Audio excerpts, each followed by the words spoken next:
7:06 on my computer, which means it's 8:06 here, which means we're late. So live from someplace in Utah at the Fasst Company headquarters, this is Tech Talk Taco Tuesday, number 31. I'm Jimmy Lewis. I'm a washed up ex-motorcycle racer who talks about motorcycle and dirt bike related products. I'm sitting here with Cole Townsend, who is half, or mostly half? We're a team. It's a team here. Half of Fasst Company. He's got his little Groms running around in the background. You didn't know you just got in the photo, did you? Oh, sorry. Yeah, sorry. Yeah. So we got some of the Fasst Groms running around in here. We got a few people in the shop watching us. They haven't started heckling us, which is good because we probably deserve it. But tonight we are going to talk about, what did we say we were going to talk about? We've got a lot of questions. I got a lot of questions for you. So I'm going to get grilled, I'm sure, and we'll answer your questions. We're going to start with the questions in the chat room, just so if you get bored of us, you can leave, and hopefully your question will be answered, because that's the reason you're there, is because you. Or is this entertaining? It's entertaining. You're entertaining. There's lots of people who like to just observe you. We look like twins, though, don't we? Kind of. We're kind of like that Twins movie. Yeah, look at the shirts. I'm the good-looking one. Right. I'm the one that has a dent in my head because I ran into something inside of my motorhome. Okay. I'm gonna. If you have questions, I want you to get them up on this thing because there's a little bit of a delay by the time that we get them. I did have one note on the things, but I'll answer the first question that I had here. It's like, hey Jimmy, have you guys ever heard of the modified versions available here in Italy of the CRF 300 RX and CRF 400 RX? I'm pretty sure both kits are made by Athena and mounted by the Italian distributor Red Moto. I was wondering, what are your thoughts on big bore kits on 250 4-strokes? A lot of people love them. Other users are not impressed with the top end, and a few complain they have engine starting issues. So I have heard of them. I have not ridden them. It's been a while since I've ridden a sleeve down 450, which is what I believe the CRF 400 RX is. But I was actually talking to someone at the KTM Adventure Rider Rally, Ron Rabolzi, who is a diehard Honda older ISD guy who runs E-Line. He's taken over E-Line carbon accessories from Kevin Hines. And he was talking about Matt Stavish, who was another, when I was racing, Honda guy, and he's been running around on a CRF 400 RX. So, Stavish, the dude from Long Beach? No, he's from Minnesota. That's a different dude. Links. Yeah, Matt Stavish. He was on the ISD team a few times, but evidently he has some experience with the sleeve down 400s. He's been working on them. I don't know what the kits are. I know Athena does a lot of that stuff. And then as far as the 300 RX, I suspect that's a bored out or a big bore kitted 250. And like I said, haven't ridden that either. I know that motor is it's kind of on the edge as a 250F. They're making it so they can get it as light as possible. So going up to a 300, you might have some durability issues with certain things, but I wouldn't know until I rode it. But I'll tell you what, in my experience, ever since we've gone to fuel injection, the big bore kits have been better, because when they're carbureted, it seemed like there was you couldn't get the top end that you wanted. I mean, they wouldn't rev, and I always thought it was just because you're putting a bigger piston in there, but it had a lot to do with the carburetor, and somehow the fuel injection seems like it can adapt for that. But like anything, these things are tuned as systems, and you need to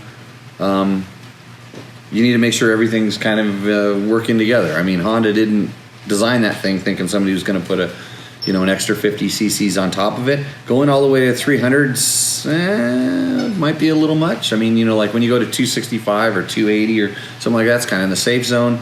300, maybe it's got a stroke in it, and then then you're in a whole different realm. But Athena also they're working with, I know, the Get guys for ECUs. So I would have to ride it to be able to tell you, but hopefully Red Moto has them dialed. Love to ride one of those things. So, okay, clean haircut, Jimmy. Well, thanks. Yeah, I did. I polished it. Nice. Let's see. Where are we at? Why are your shirts on backwards? Is that because the thing is reversed, kind of thing? Yeah, I should have thought about that. Right? I didn't have time. I'm only worried about the audio coming out of this. In reality, I mean, if you're going to sit there and watch me and complain about my shirt being backwards, I can see you there and here, so it's well, I can see myself 3 times. Mm-hmm. So, let's see. Ride a Sherco 300 4-stroke. Yeah, I'd love to. That's really good. Okay, you said you have a question. I'm gonna let my co-host talk. Oh man, I've upgraded from Logan. Logan gets the weekend off. He's going to speech therapy or probably mental. He's probably trying to deprogram at that. So go ahead there. I got so many things, but I mean, I think I don't know if people really recognize who you are and what you've done and how cool it is. Like being a kid growing up. Like I had a poster of you on my wall that I acquired from my dad, who ran into you at Scott's Performance. I remember seeing you in dirt bike riding in like a 92 CR125 off-road. And then, I don't know, you would ride everything. You could ride moto, you could ride off-road, you could ride the car. And so like just growing up, I think there's just not many journeyman racers like that. And then you're going to school. You've always had like a way different way about going about anything you do. Okay, look, everybody's going to think I paid you to say that, so no, cut the compliments. No, it's not a compliment. No. It's just observing you. No, there's plenty of things that we can make fun of you about. Don't spin your wheel, no roosting, no slipping the clutch. There's lots of things, but I think people don't always recognize like how cool your background is, how well versed you are, and it's just something one I admired as a kid, and then growing up, seeing you riding, and then in business, it's pretty cool to be here and do this and just experience this with you and get to pick your brain some. So that's cool. I'm excited to be here. I think, tell us, how'd you get started riding? I rode a Honda 50 into the side of my mom's friend's car.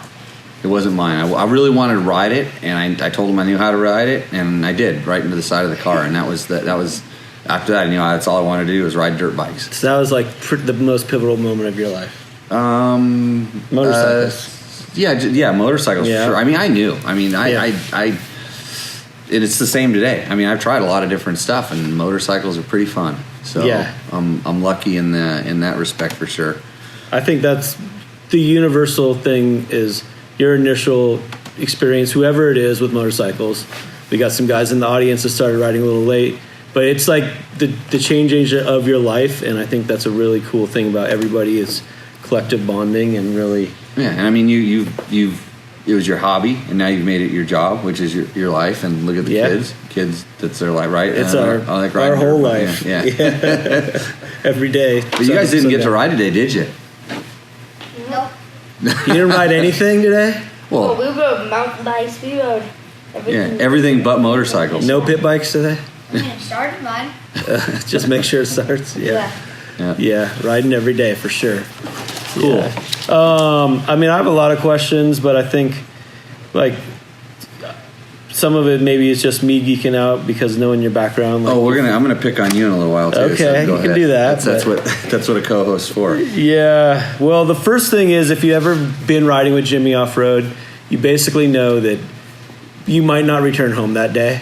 So you got to be prepared to be there for a night or two and be comfortable with that. And I've been with guys that aren't always comfortable with that.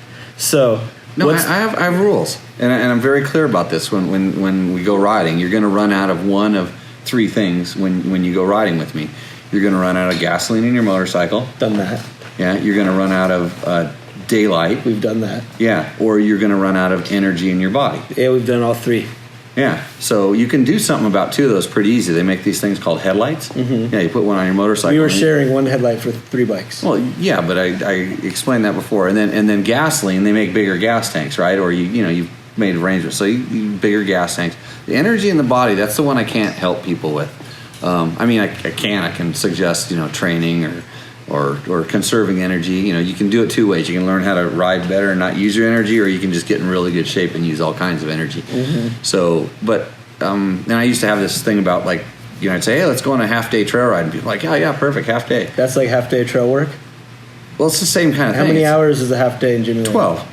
Okay. That's 12 hours a half a day, right? We didn't know this going in, but... Yeah, 12 hours is a hay. I mean, come on, how many days? 24 to cut it down to 12, right? And then, but there's one caveat. It's not a half day trail ride. In our old world, it used to be 150 miles or 12 hours, whichever came last.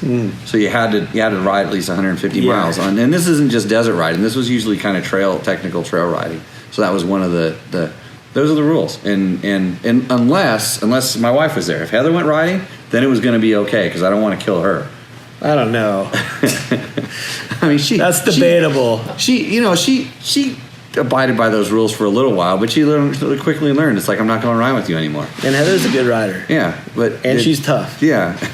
So those are the rules. So okay, back to what I see. You got a whole lot of stuff scribbled down there. I mean, yeah. We can talk about stuff. Okay. Let's get to another question. Hey Jimmy, been enjoying your site and tech talks. This is the Mobergs.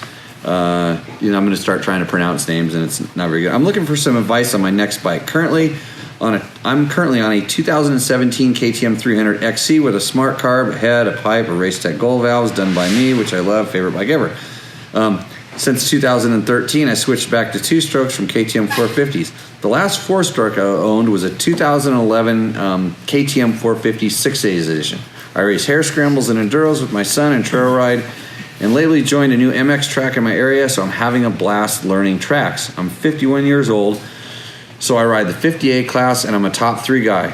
So I'm struggling with a new 300 or switching to a 350 XCF or XCFW. Why 350? Well, the racer in me sees them winning everything off-road, and maybe the power will be smoother. I live in Colorado at 6,600 feet, so when I go down in elevation, the 300 can be a handful. Also, would be a better track bike. No ambitions on racing moto, but I like to practice vet tracks. So I think like 3 episodes ago, because somebody said, hey Jimmy, my name's Tom, and I'm torn between a 450 and a KTM 125. What's the bike for me? And I said, you got to give me more information. So now I'm getting all the information.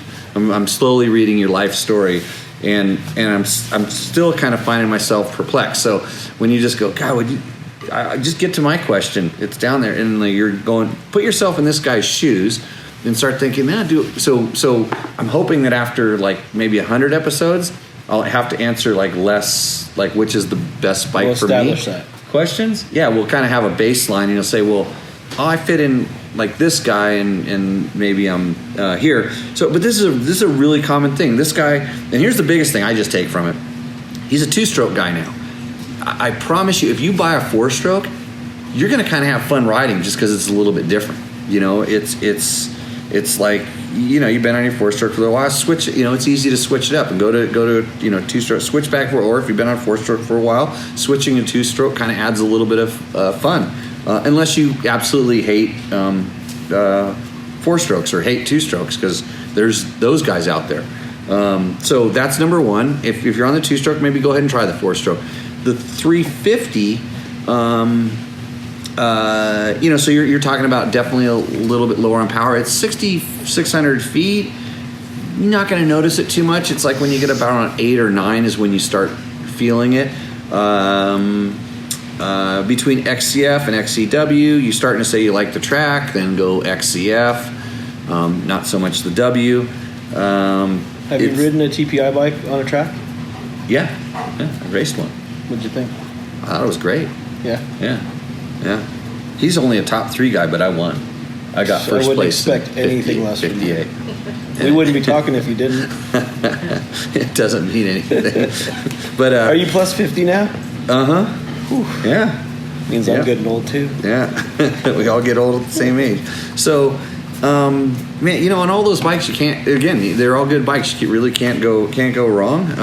I see that you and if you go with the smart carb, so if you put a smart carb on and you liked it, you like smoother, longer power. So yeah, 4-stroke, you're not going to be disappointed at all.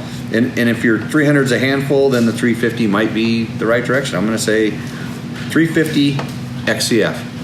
Changing it up is always fun, going back and forth. Yeah. What do you have? You have 500. I have a 501. FC450 right now. FC450. But I had a 250 last year. What's that? A TC250. Yeah, I know that brand. That brand is Husqvarna. Husqvarna. Yeah, I don't remember. I haven't ridden one for a while. Let's see. Black Bone AMX. Dirt Bike Test Jimmy. I ride a 2019 TE300i. Absolutely love the bike. I weigh 195, 230 with all of my gear. Plus, I've installed an Enduro Engineering chainsaw mount with an LED light and pack a Stihl MS193T chainsaw with a 16-inch bar. Now, that's specific. Now I know exactly where a Blackbone MX is. Let's see. When out clearing trails, I adjust the fork preload to full tension. When I have the need to rip, I simply back off the preload and leave the saw in the truck. By the way, thanks for clearing trails. Everybody who rides trails that need to be cleared really appreciate work. And oh yes, I removed the stock 2x6 seat and installed a seat concept foam and cover. Anyways, I purchased a 1998 EXC 250 in 1997 and ran over 9,000 miles without needing any upper end work.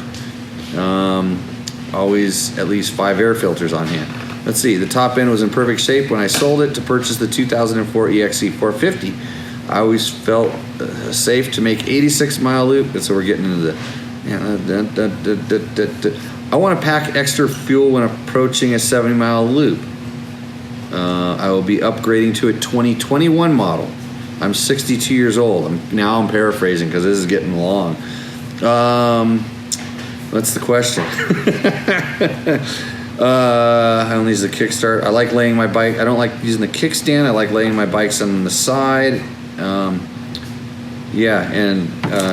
Was there a question? I think it's There's a statement? I thought I read it and there was a question there. Maybe I cut something off.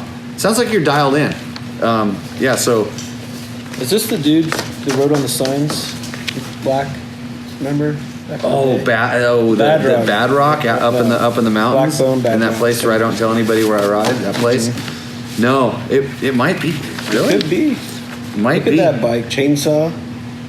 He wore all black. Yeah. He says he rides in number 2 mode.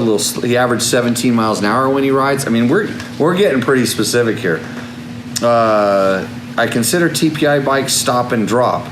I think what he's asking is like, can you just lay it over on its side and it doesn't leak any gas? And the answer is yes. I think that would be a great bike for him, any TPI bike. Yeah, it's electric start. It's got all this stuff. Okay, Justin Bradley says, and these are from the Facebook posts. Not sure I'll be able to watch, but I'm curious if I should change out the bushings on my Flexx bars periodically, like a time interval or hours or time of riding. You know what? I just happen to be sitting next to an expert, and I'm going to defer that question to Cole.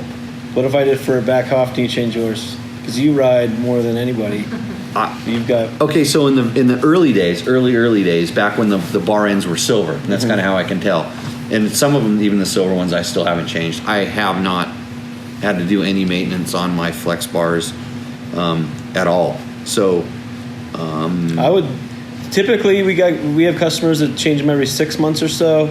To guys that have been riding them for 15 years and never changed them. They've definitely degraded over that time, but slightly. So they're probably used to them how much they've softened up. I'd say every year or so. That's not, especially if you're riding frequently. A easy trick if you want to freshen them up is just rotate the elastomer 180 degrees, and then you'll have a fresh cut again for a period of time, and then it might degrade slightly, but they're really resilient. We spend a lot of time on our elastomers, improving materials all the time, working on different durometers and spring rates and rebounds. So I think he's talking about the bushings in the pivot. He's probably changing. He's probably talking about elastomers. It says how at the bushings on my Flexx bar. So he's calling the elastomer a bushing. Yeah. So I do change my elastomers. I mean, like they seem like they after about 2 years they're beat. I mean they get indented and stuff and $23.99. Feel $23.99 for a full rebuild kit. I'll get your bars back to basically brand new, and you're ready to roll. So. And I even heard if you're watching this right now, even though Justin said you're not watching it, you might be eligible for a discount code. DBT at checkout, 10% off. Wow. Okay. So there you go. So it's about $20. So and then you get a whole bunch of colors in that. Yeah, it comes with 3 of your choice, or you can buy just an off-the-shelf kit, whatever you prefer. We would love to talk to you about your elastomer setup. We love to talk to our customers. So shoot us a call, shoot us an email, a DM, however you prefer to reach out. Tell us what you're doing, what you're riding, how tall you are. We'll have a bunch of questions for you, and we'll help you fine-tune them. It's just the bars are pretty set it and forget it to some degree, but especially after you spend a little time fine-tuning, there's just big returns you can get out of them, and we're always here for questions. So we'd love to hear from you and get you completely dialed in. Jimmy's it makes a big difference when they're fair. I mean they feel good. And when I thought he was talking about like the pivot, the actual bushing pivot.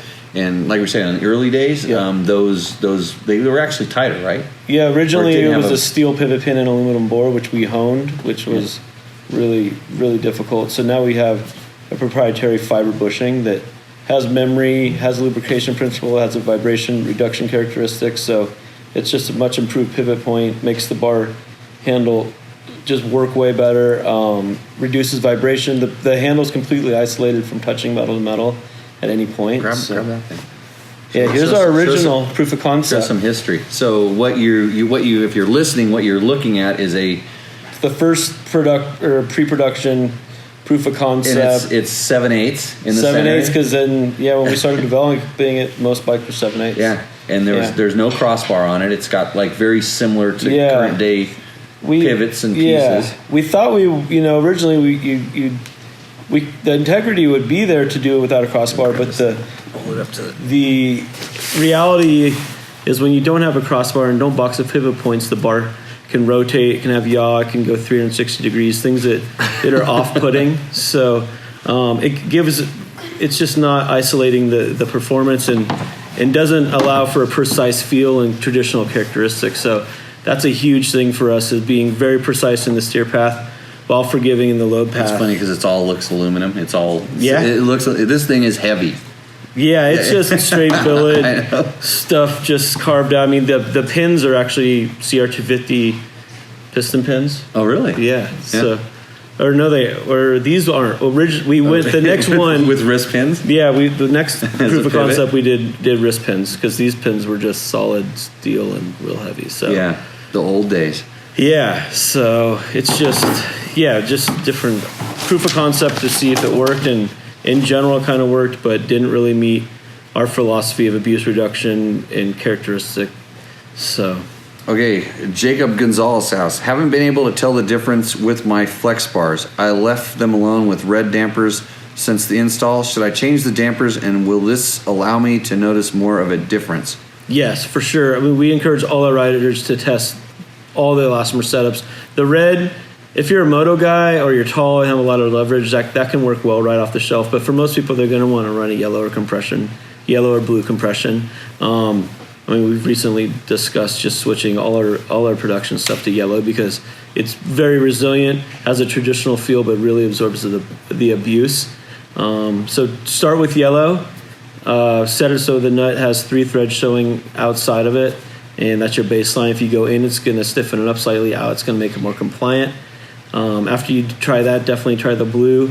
Shoot us a call or email. We'd love to chat with you about it. Blue's softer. Blue is softer, yeah. I run a lot of times mostly reds, and it's just because I don't really want my bars to move. I don't want. Yeah. But even with yellows, they don't really. You don't quote move. We don't. A properly set up Flexx Handlebar, you should not notice it moving until you're like, this is going to hurt when you hit a huge G out, face a jump, case a jump, go long.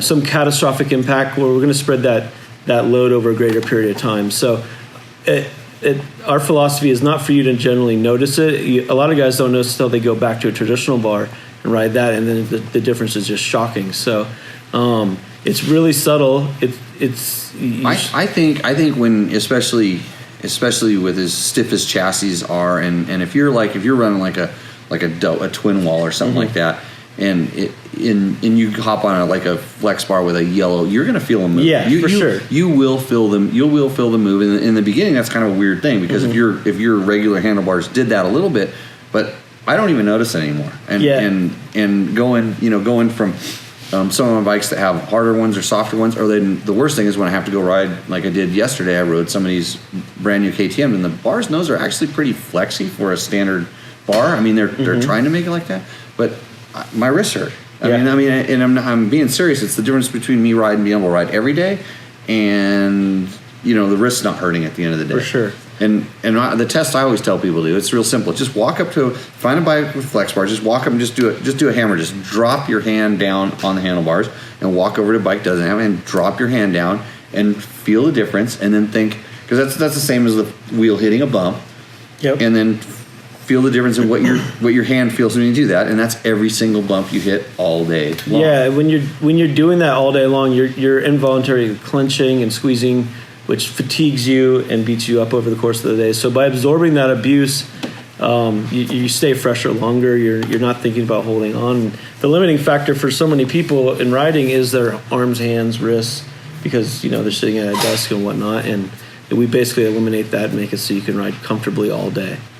Yeah, and so when I really met Cole was when they did the median introduction of the flex bars. And what year was this? 2002, end of 2002. 2002. So, because I see your brother was racing. Yeah, my brother knew you, and I mean, because he was doing nationals at the time. And every once in a while, I'd come back and do like an SRA Grand Prix. Yeah, and I get pissed off because I could beat him for like 3 laps, and then he was fast. I mean, I was pretty fast, but he was faster. Okay. And so if it was really off road, then I stood a chance. But but they did this big media intro, which was kind of strange for a quote handlebar company. And I mean they were like all in, and we had everybody there. Yeah, we had. I don't know how. I don't know. Marnique Brevots, the 500 world champ. But you had all the media. I mean, at the time it was the magazines. It was Dirt Rider and Dirt Bike, and I was at Cycle World at the time. I was still at Cycle World, and it was actually kind of small, but you had everybody. Yeah. And again, it was like you were introducing a motorcycle, and they had these at the time, and I'm saying this politely, the goofy handlebars. Yeah. That and we were kids, like we were young, super young, but. Just we had a really good team around us, and because you'd been making the torque wrenches for the spokes. Yep, that was torque wrench and a vibration bar inserts for muck spacers and like all the factory teams. Yeah. I have those on all my bikes. Yeah. So we did that for all the factory teams, like starting in '99, and just because it was cool, we had relationships and it was fun, and so it just kind of started from there, and then. We started developing this handlebar mainly initially because my brother is 6'4", is a lot of leverage, and leverage destroys everything. So he broke a lot of wrists and ankles just making small mistakes, not necessarily crashing, just casing a jump, shorting something, just anything.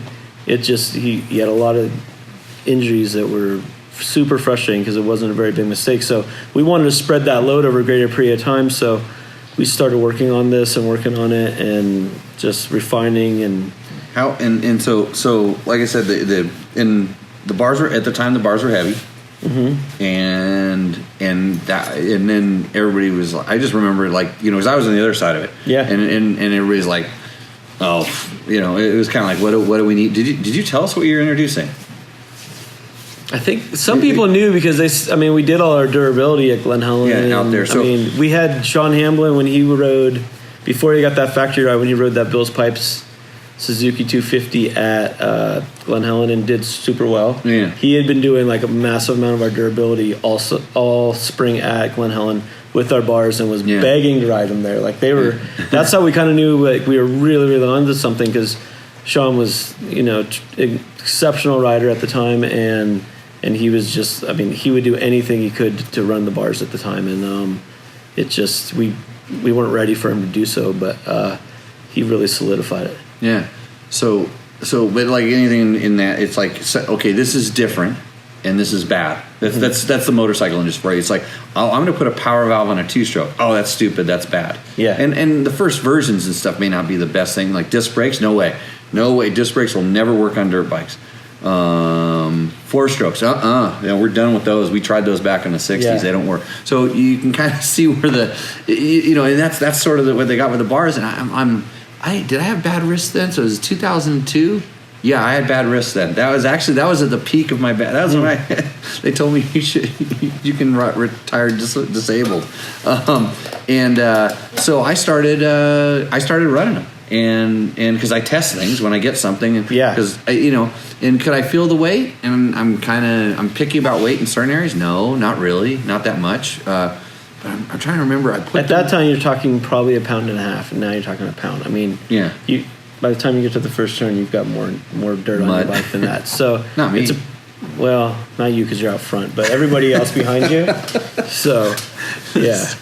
For all of us other dudes, no, it flies up off the tires. But the way it was in Kazakhstan, but there was a bike that year, and I was switching around on different bikes, and I remember there was a bike that had bad forks. I don't remember. It was probably a KTM. Yeah, I think it was a KTM. And I put them on, and all my complaints about the forks went away. That was the first thing I noticed, and then I started noticing, hey, my wrists don't hurt after this.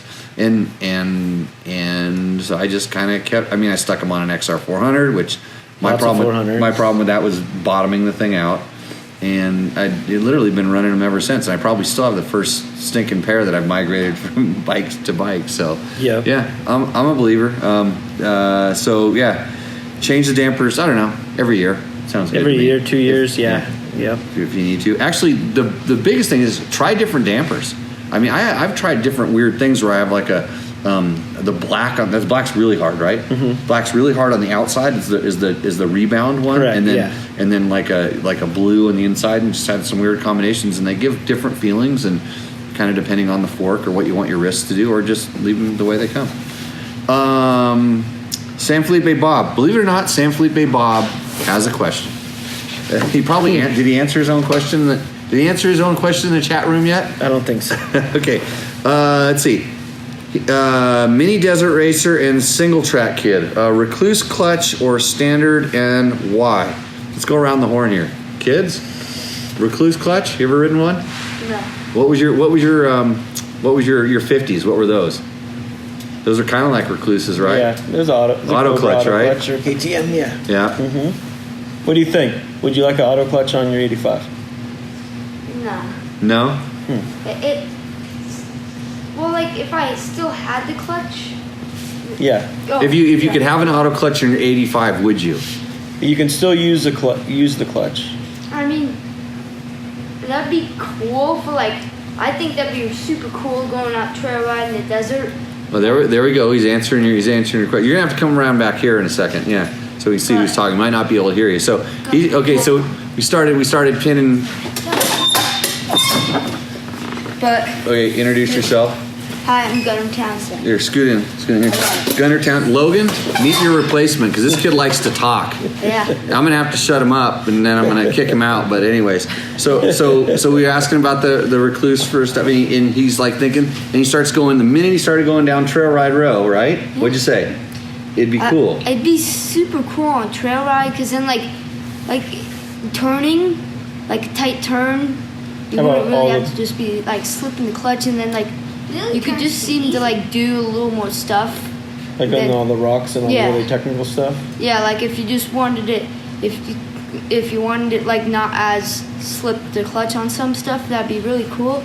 But it seems like on a moto track, like it'd be cool to have, but I just wonder how it would work, like just they're like cheating. Trust me. Oh. Anytime they're on your bike. Well, you in reality, when they were kind of thought, they're not just for girls anymore. By the way, I've been running for a long time. So the funny thing is you have to learn how to ride it. Because you can do some stuff with it that's advantageous, and you can do stuff that's bad for the bike too. You can not shift when you need to, because it doesn't mean that you don't need to shift when you do.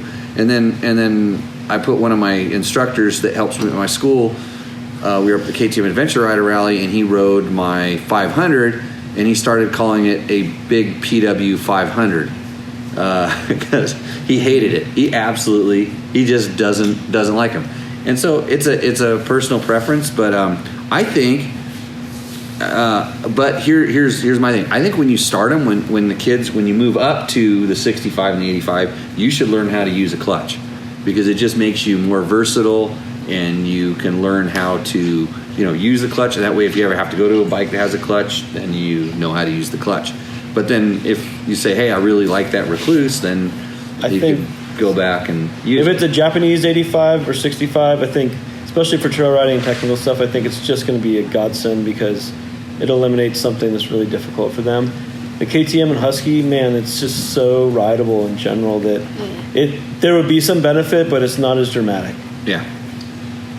I think they're good. I mean, but it's what it's for. So Bob's second question was, same kid, 2-stroke 85 or 100 or a 4-stroke.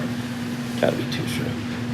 Yeah, I mean, anything competition-wise. I mean, it depends on what you're doing. If this kid is just going to be a trail rider, I wouldn't have a problem putting him on a CRF 100 or a TTR 125, and then just that's an indestructible motorcycle. And for the most part, trail riding, I think the current 85s are as well.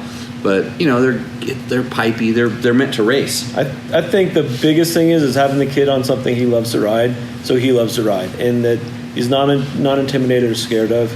And then you can build the skills from there. I mean, that's number one. That's the little fallout you see from a kid who starts riding motorcycles is he gets on something too aggressive and it scares him, and then he has to come back to it. So if your kid's super aggressive, for sure I would be on a 2-stroke. But if he's not so much or really learning, you can build a lot more skills on that 4-stroke. Yeah.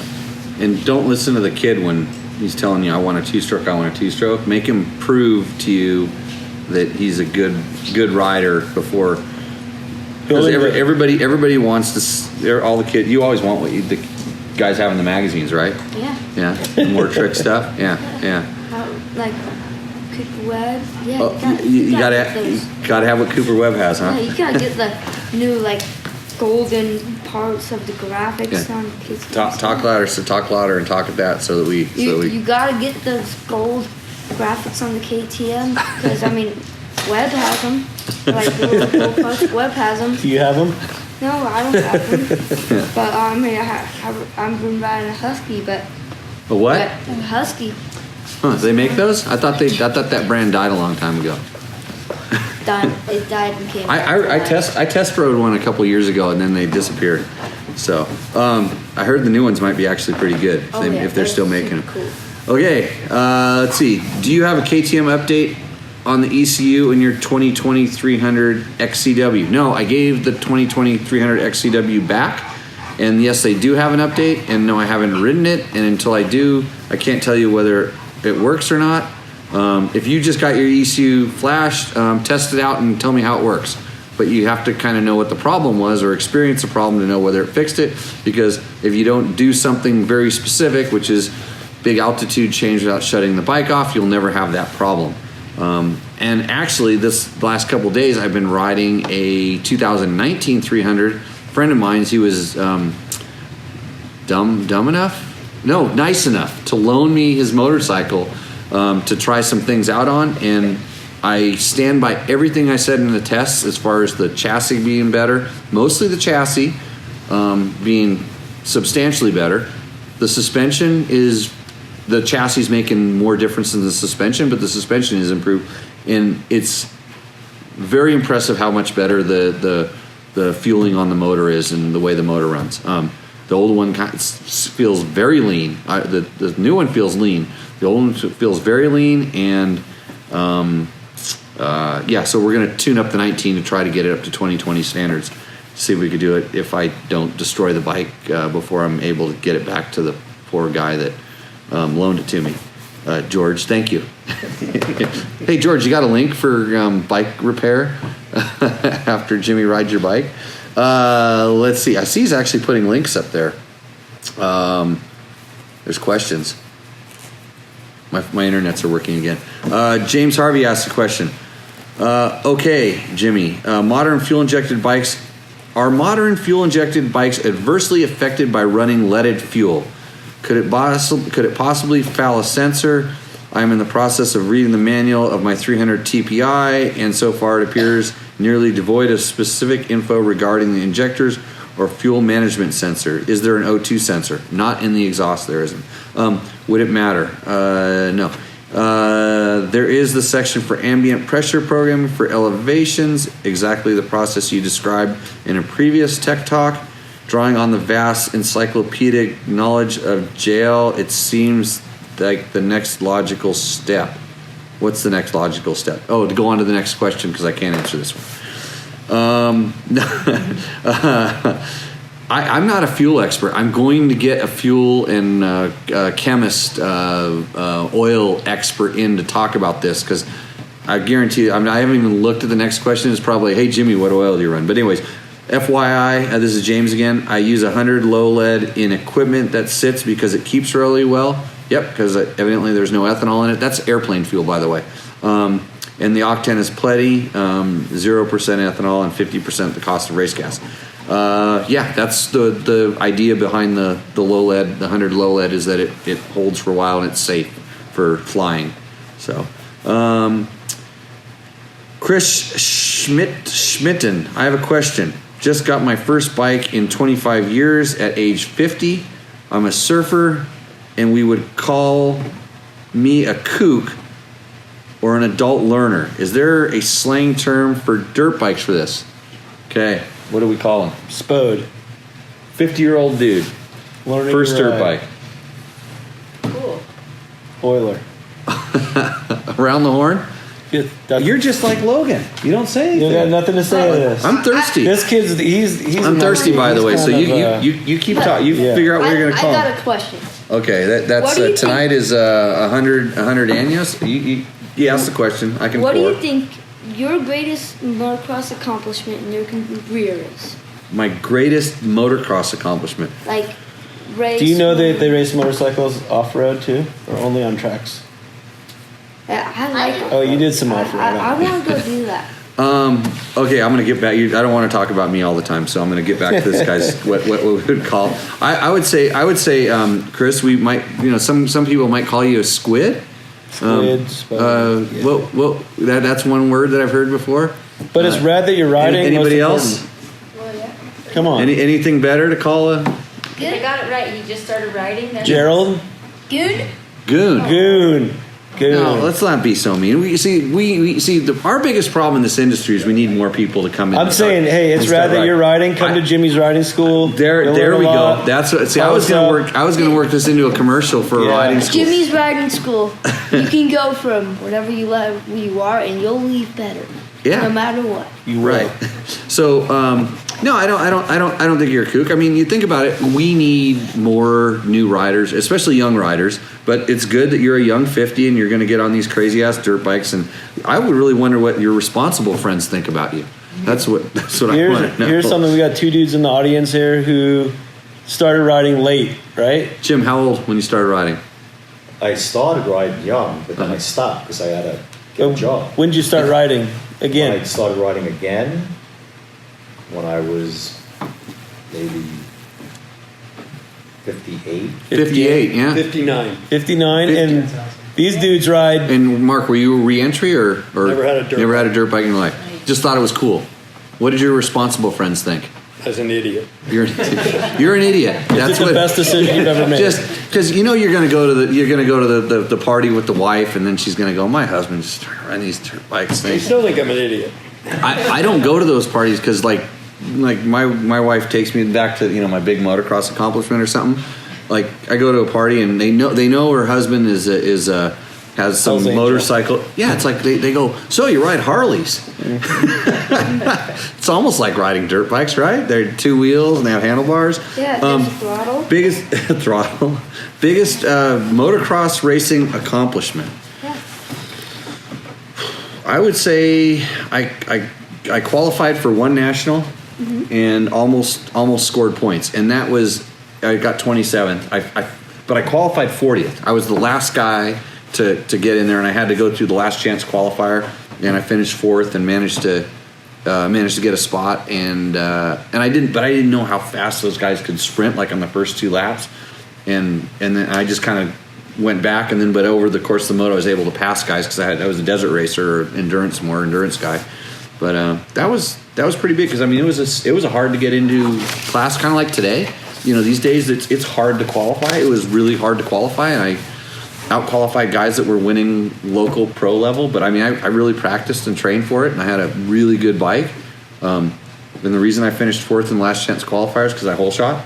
Eric Krippa tuned CR250. This is what year? 1996, right before the aluminum frame. The best bike ever? Yeah, right before the aluminum frame. And, I wish I had one. It was that bike ripped. And I actually, I remember we were doing starts. They were letting us practice starts.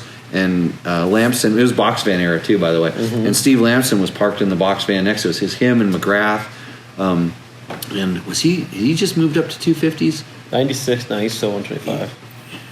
So I was doing starts next to one of the factory Honda guys on the factory bike, and I was pulling him, and everybody knew Eric because Eric had been around for a long time, and he was doing the media prep, and that bike was fast, second only to the Barkmaster 500 that I raced at Mammoth Motocross, and that's a story for another time. So okay, that's my moment. Is that good? Yeah. You gonna race a national someday? I'm gonna race Best Design National.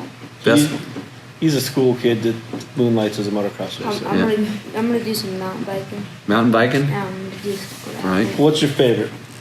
What, motocross or mountain biking? No, yeah. Motocross.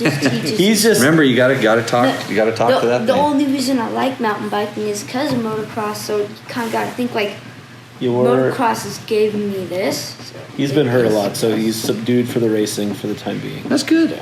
Yeah, you learn, and that's the other thing about like everybody says, isn't it's so dangerous to do your kids. I mean, not that getting hurt is good, but you learn consequences because if you're sitting here playing this thing all day, like the worst thing he goes, oh, that's then like you're bummed out and you feel hurt.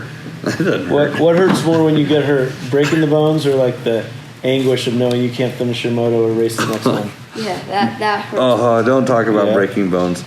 Well, I'm just saying that's how you know. I'm just talking about bumps and bruises because that's all that ever is supposed to happen, right? Okay. Yeah. What? Nope.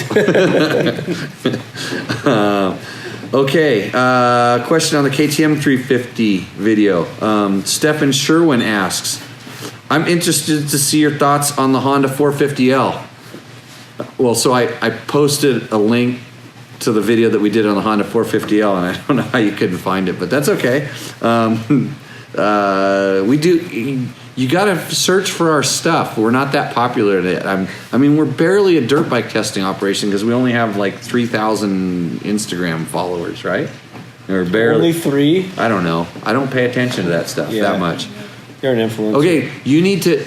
Don't call me that. You need to tell your friends to like dirt bike test or whatever. Go follow all of them. Yeah, follow all of them. Yeah, and then our videos will pop up. Okay. So Stefan, sorry about that. This is the drinking segment of the show, so you get to talk. I do. Alrighty. Let's see. That was good. That was enough. I just finished my Alrighty. 100 Años. Mark, would you like some, by the way? I would. Yeah, come over here. I got the glass over here. Have some. Jim's driving you home? Yeah. Good. Let's see. Pigard 26, I think that's your name, and your call. I think you should tell a little bit about the tequila mezcal you drink, type, cost, and value. This is not Tech Talk Tuesday tequila, and I can say that right now because I do it in moderation. Wait, I guess there has to be a Tech Talk Thursday tequila. Oh, really? Yeah. You driving home? It's going to be a few years. You driving home? I usually name it. Sometimes I know the cost. Lucky enough, I have friends that are what do we say?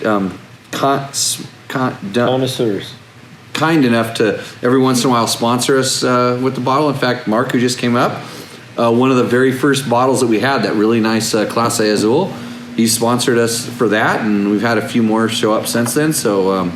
Appreciate that, but I can't comment on it because I'm just only a low-level tequilarista, and as soon as I get my bar stool at the bar, so I've accomplished something in my life. You just graduated from warm beer, so. And then 4 Day Adventures commented on one of our tests that we called a 1 beer review of a bike. He said, 1 beer review, awesome. Yeah, that's why the drinking portion of the show. Speaking of which, low tide? Yeah. Low tide. Okay.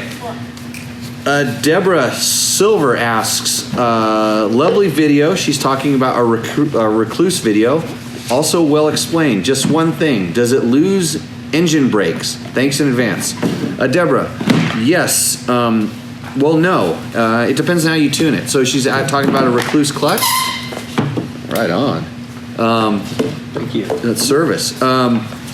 She's talking about a Rekluse clutch, and if you set it up to disengage at a slightly higher RPM, it engages at a higher RPM. It also disengages at a higher RPM, and you can use the weights inside the clutch to how it engages and disengages. So you can make the engine braking go away, or you can set it so that the engine braking would be like just having a clutch. And so imagine it's just like the little monkey inside your case is magically pulling the clutch in for you, and the way you tune it depends on when he lets the lever out and when he pulls the clutch back in based on engine RPM. So yes or no, it can do either. It depends on how you set it up. Me Too commented, put the camera on the helmet for a nicer view. Cheers, I like your videos. He didn't. I don't think he liked how I had the Belly cam? the belly cam. Mm-hmm. Yeah. No, I just put it on the belly because it's like got better bump absorption and. You have a better view of Flexx Handlebars. Yeah, a better view of Flexx Handlebars when you do that. But unfortunately, the bike I was riding in the video was stock. Your hands hurt so bad. My hands hurt. Yeah. Leo's Savaboba says, damn, use stereo sound. I'm a motorcycle expert. I'm not. I don't. Maybe he wants to volunteer to be. Yeah, come on in and be our sound engineer. It was I remember that video. I didn't push a button, kind of like KTM in that ECU that they're fixing right now. So let's see. CJ Drums asks, fantastic review. Well, CJ, can you only hear out of one ear or something? Because everybody else didn't like the way the belly cam was bouncing around, and they only had stereo sound. So CJ, I like you. Good. CJ Drums. You must know something about sound, right? Sounds like it. Sounds like it. Your initials, CJ? No. So yeah, we're doing our best here. Low budget, truthful information. Next question. I don't have your name, but I have a 2017 WR450F. What do you think of Yamaha's intake design and air filter element placement? I think they copied Cannondale. My air filter and motor oil stay much cleaner than my older WR. Copy the mountain bike? No, the Cannondale. Remember that Cannondale motorcycle? It was Bike of the Year at that magazine I used to work for that I didn't have anything I to rode do one with that. once. Was it mine? One of mine? I rode some magazine bike, and it was once is enough. They're different. No, they at the time they had some traits that were good. How about the ATK one? The When they bought the inventory.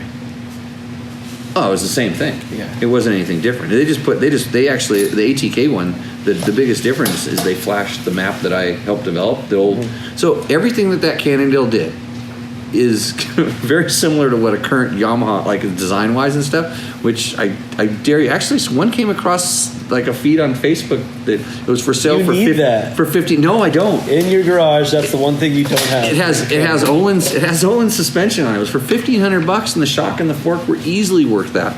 I just don't need another project. But no, I mean, I think their intake design, especially on a 254 stroke, is ridiculously advantageous, and you can see that when you watch, 4 Yamahas up at the front start of a 250 National and stuff like that.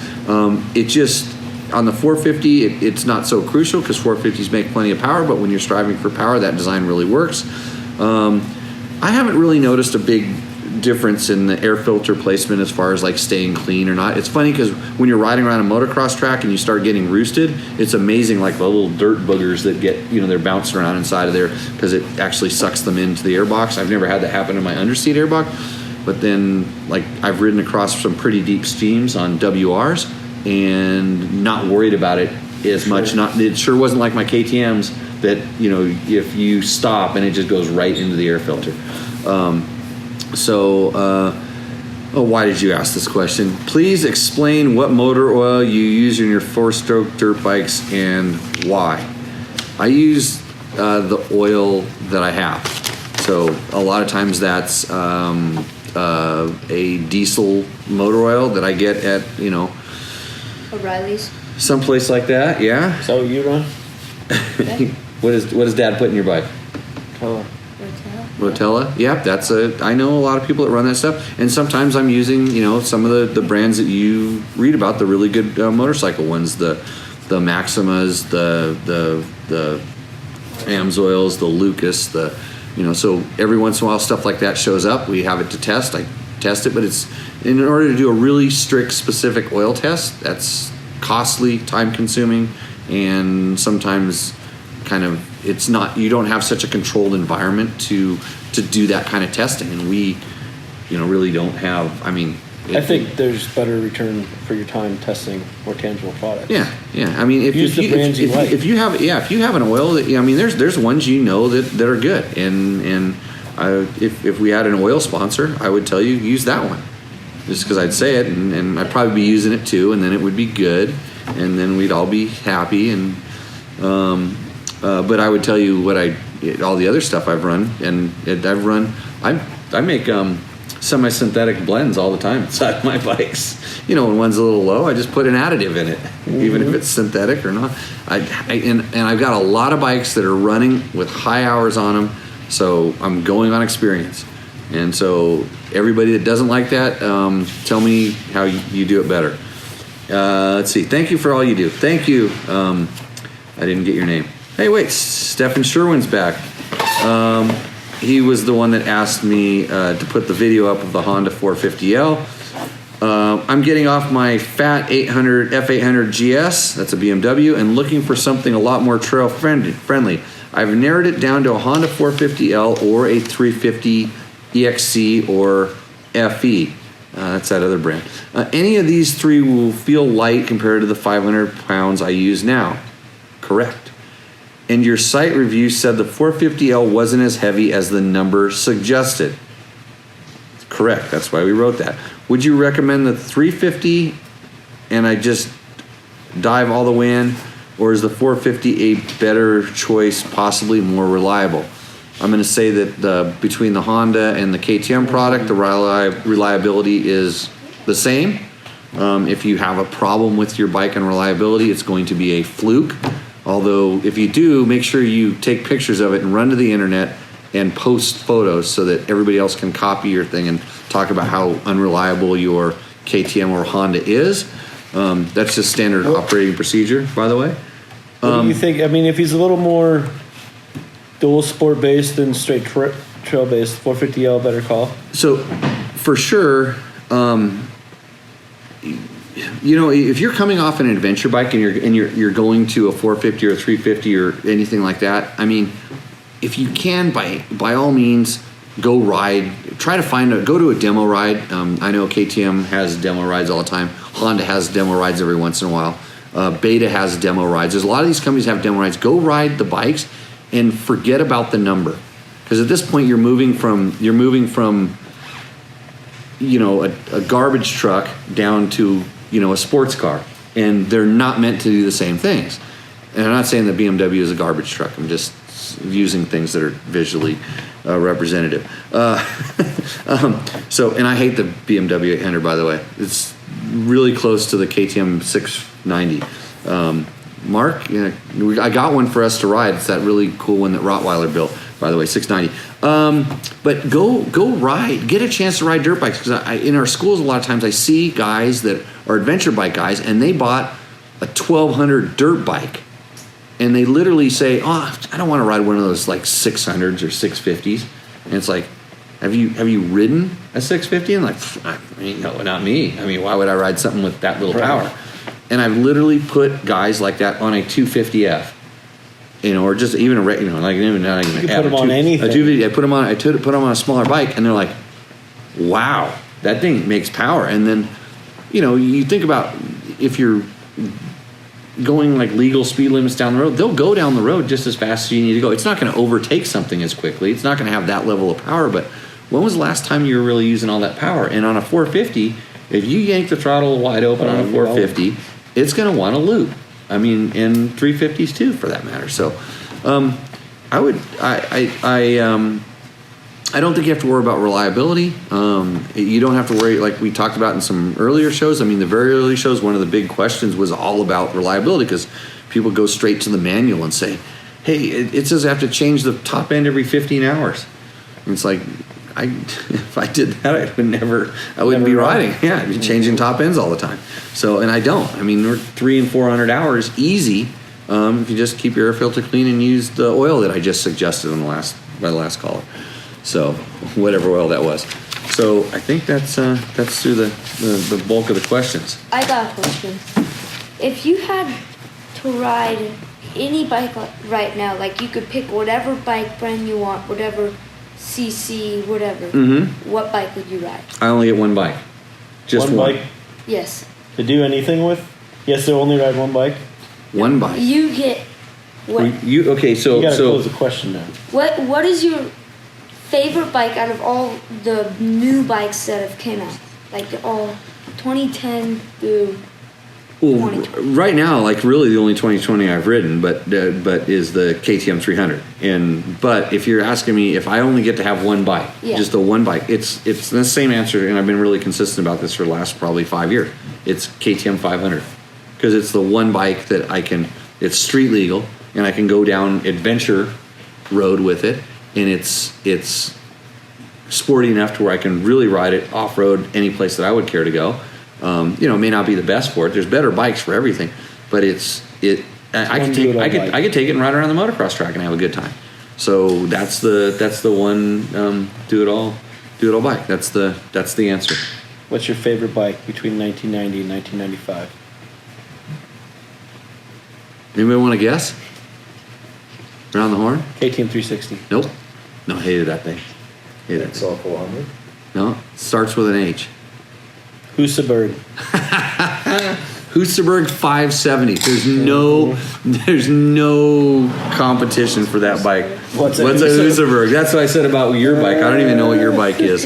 Yeah, a Husaberg 570. KTM bought them last time. Yeah, well they turned it. They bought Husky, and then that's where the killed it. The Husabergs. Hey, we have another question on the thing. I have over 40,000 miles and 1,600 hours on my Flexx bars. Is there some kind of maintenance I should do on that? And if so, when? I would replace the elastomers at this point. You're welcome to send them to us for a factory fresh. We'll go through the pivot points, put new fiber bushings in, new elastomers, bolts, hardware. Just go through and make sure everything's good. If they're working as they've always worked, just keep running them. I mean, it's pretty apparent if they're not working, but that's really rare. So. No, but he said he did that in 2 months. In 2 months? No, that's Jimmy. That's Jimmy. No, it took you 3. Yeah, I don't do those kind of miles. You better get out there. And you can use that code DBT. Yes, DBT. And you get 10% off on your rebuild. Call it in, or we prefer to talk to you. Call it in, because then we can really go over your specifics and be sure we have everything dialed in for you. Yep. I see Logan is telling me I have a lot of followers. Good job, Logan. Not talking much, but let's see. Cannondale MC for sale. So that's what George did. George, you just bought a Ford Raptor, by the way. He should have bought like a fleet of Cannondales, and that'd be so much better than a Ford Raptor. Let's see. What oils will seize up the new TPI bikes? I don't know. We're going to find out with your bike. I'm going to put some of that castor in it, like I heard that motor blower 300 on. They'll smell good. Castor oil. Some other bald guy on the YouTubes that has way more followers than me that tells you how to mix the oil or something like that. Let's see. I'm rolling through the questions. I think we're getting kind of close here. Let's see. Everyone has to start at the ground level and learn step by step. I think he's referring back to the guy, the 50-year-old rookie. Yep. Good input. Where could you do that at? Do what? Start at the ground level and learn step by step. So if you really wanted to start learning riding, I always suggest dirt bike school, which is the Motorcycle Safety Foundation's program, and even their on-street basic rider course is good if you are confused about what you're going to ride. Like, it's a motorcycle? Yeah, I'll do that. So that's a great place to start. Like where we start teaching, and a lot of the other schools, they're kind of like you've been riding for a little while. Because if you're still working on some of the basic stuff, we're going to go right over your head real quick, and then it's not going to be too fruitful. So start there, and especially with the kids. And there's the USMCA, which is United States Motorcycle Coaching Association, and they have a website. And I'm a certified USMCA coach, and there's a lot of others, and they have links and references to that group. Everybody has different ways of teaching in that group, and they also tell you who they address and who they will speak to. So if you're interested in track focus, they have the guys that are doing the track training and guys that are doing on road and all different kinds of stuff. So they give us a background check. Amazingly, I passed. So if you don't have to worry about kind of bad people doing that. That's a great place to start as well. So especially if you have kids, younger guys that are wanting to get into it, maybe they're at that level where, and especially if you're the parents. I mean, you don't want to listen to your parents too much, do you? What?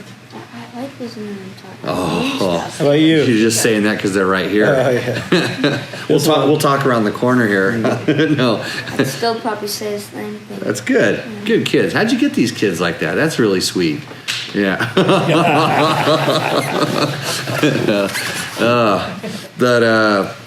I didn't see that. Anyhow, so yeah, that's probably some of the best ways to get started and advance and progress and technique and fundamentals. I think a big thing is, not to just give you another plug, but having gone to a bunch of your schools and just riding with you and just picking up tips, and then instructing these kids and a bunch of other kids, technique, fundamentals, balance point. Those are just crucial things to controlling the motorcycle in a safe manner. And as a parent, the biggest thing for us was being sure they learned to ride appropriately in the safest manner. That was the safest way to do it. So the balance points, the body positioning, the technique, the fundamentals, it's overlooked a lot of times, and that's the key component. But then keeping it fun. Yeah. I mean, I was lucky when I was growing up. My dad always just said, as long as you're trying your hardest, as long as you're out there having fun and trying your hardest, that's what matters. And trying your hardest didn't mean just like, just giving it all on your track. It meant, making sure your bike was prepped and stuff like that. But if I didn't work on my bike, or if I didn't, keep my grades up, that just meant the motorcycles went away. He wasn't mad at me. It was just like the motorcycle disappeared. Yeah, it's like it was something that was a reward, and I treated it like that. I mean, that's what I wanted to do. That's the only thing that really kept me motivated in school, in all honesty. That, and then as I got better, keep medical insurance by going to school. So there's a side effect to everything. For sure. But when I see it, because I've had mini bike dads come over to me and say, "Will you coach my kid?" And I'm like, have him come and ask me.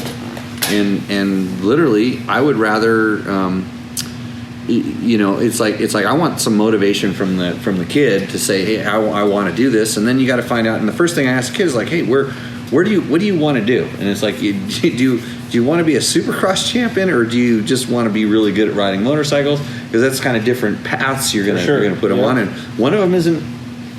The chance of success is minimal, and it's a whole different plan. And then even I just want to be a really good motorcycle rider, I think that you would get the same result in the end of the day, because if there is that natural talent and that motivation, and it has to be motivation from the kid, to want to go do that well, be at that level, then they'll show you, they'll let you know for sure. And I mean, sometimes they need, of course, kids, they need motivation and guidance, but don't overbear or ridiculously influence them I've on never that done stuff.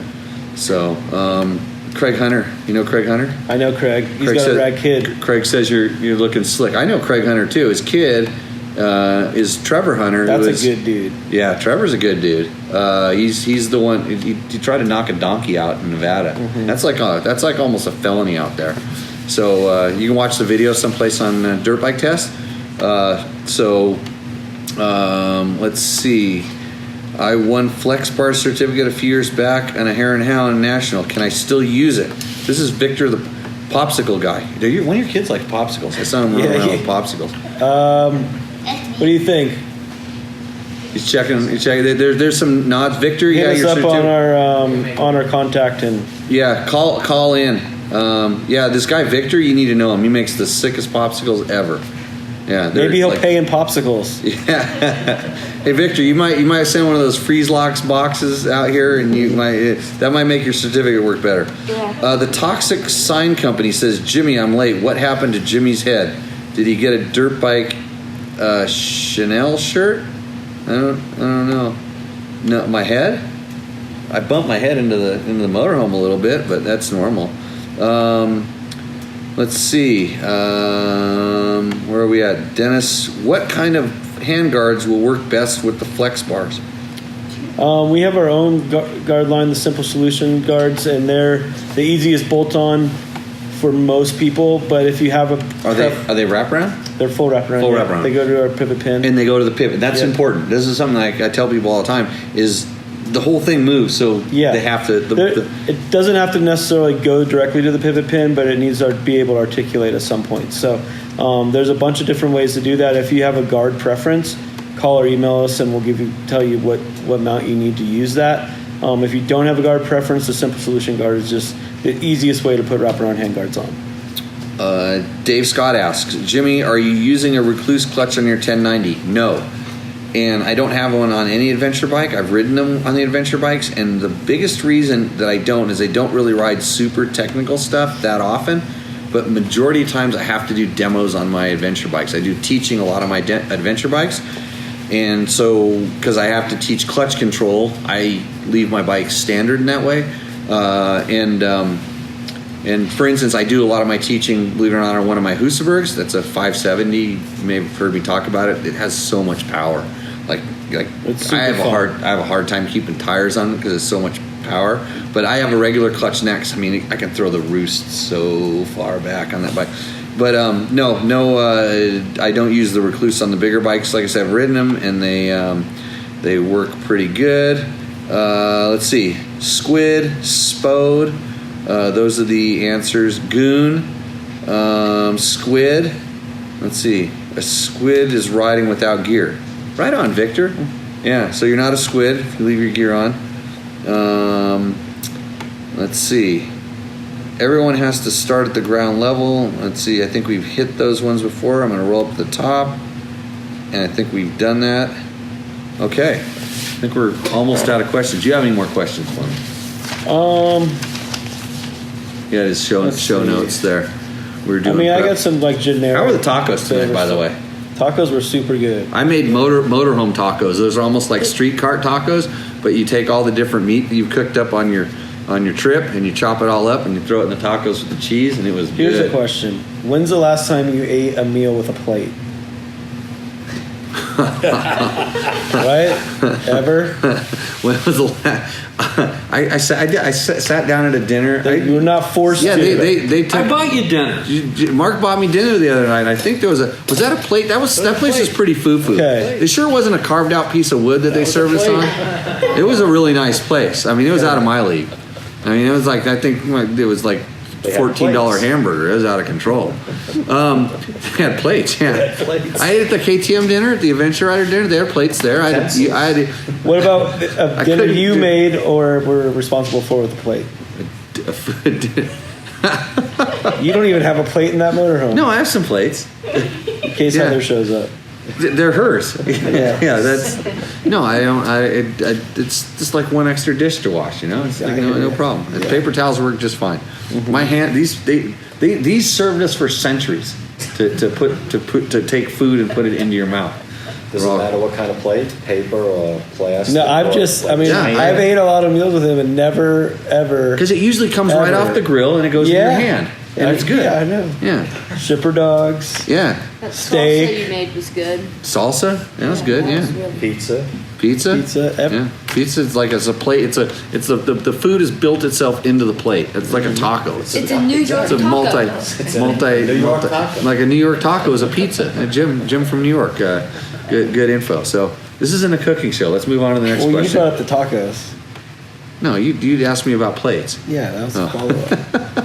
So I mean, generic stuff that I think leads back to your background, like just, I don't know, most people don't realize like your history. So, your favorite discipline, favorite race, it's kind of generic stuff. But I mean, you've got to have some really rad stories about Dakar, about Baja, about spending the night on the trail. Let's hear your no, best actually, one. I don't have too many spend the night on the trail stories. I really don't. Just because I think I try to be prepared. I try to ride equipment that's well maintained. I have a sense, an extra sense that like, oh, this thing's breaking, or Yeah. So no, not too many spend the night on the trail stories. I wish I would have been like a little bit better at racing. Just a little bit. That would have been nice. But I had some good success at that. And it was always, my racing was always, that's what I want to do. Like, what was the next thing? And maybe to my fault sometimes, I wouldn't stick with like a kind of a discipline, because actually what I would feel when I was racing is like, you know what? I don't think I'm ever going to be the best at that. And then at the same time I'd be getting an interest in, when I was at motocross, I went out and had fun riding off road, and I'm like, I could be good at that. Maybe I could be the best at something there. And then there's all these different disciplines, whether it was enduro or desert racing or trying to go GNCCs, which I sucked at those. Like the 3-hour long race was my nemesis.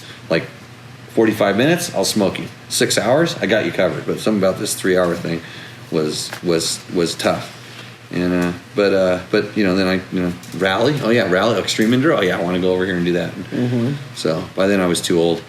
I found something I really liked, and I was too old. So it was kind of like all my trail rides. So yeah, it's been a good ride. Started a dirt bike.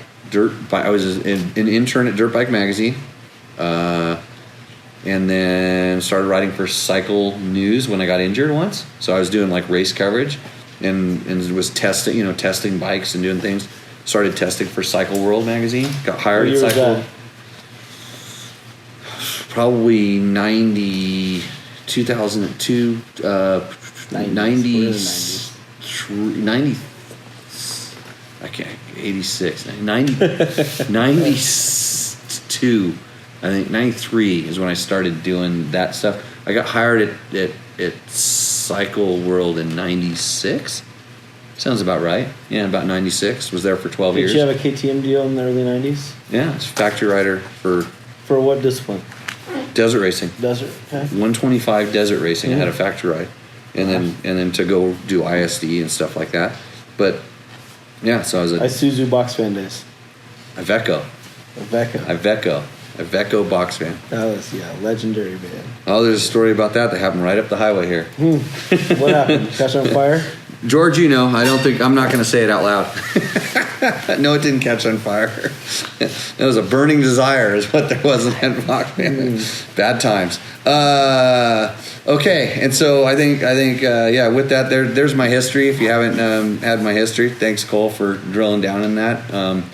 If anybody doesn't hold up the new Flexx Handlebars, can somebody grab that, just so everybody can see what if we've been sitting here talking about the Flexx Handlebars, and Fasst Company also makes a super awesome spoke wrench, the brake pedal, the brake return spring deal. That's you've been a fan of that product forever. It's an underrated product. It's like just a little thing, but if you like to have really good feel of your rear brake, and I use mine like an on-off switch, but I want it to work like an on-off switch too. That's a good thing. You guys make foot pegs. Yep. Foot pegs that absorb vibration and abuse, and the super good traction, traditional feel. The regular Flexx handlebars for your motorcycle, and these mountain bike bars, which are, I am going to need a set of these pretty soon. Yeah.